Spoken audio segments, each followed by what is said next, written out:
Odorous house ants are totally sneaky when they start swarming your pet food storage, and trust me, you want to kick them out fast before they take over everything. So, first up, keep all your pet food in airtight containers like those plastic bins with tight lids.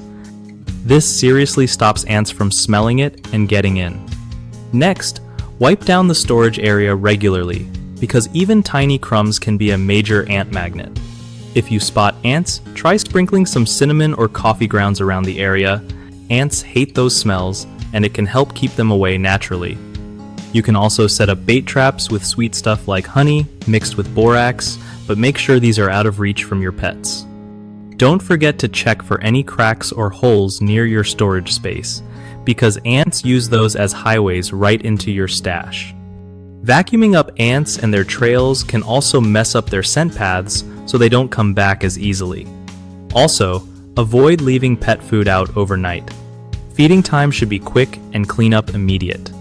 Lastly, if things get out of hand, calling a pro pest control service can save you a lot of headache. One of the biggest mistakes people make with odorous house ants is ignoring how tiny cracks and gaps let them sneak in, so sealing those up with caulk or weather stripping is key. Another common slip-up is storing pet food in original bags that ants can easily tear open. Switching to sturdy containers fixes that hassle. The third issue is not cleaning up spills or crumbs right away, which just invites ants back faster.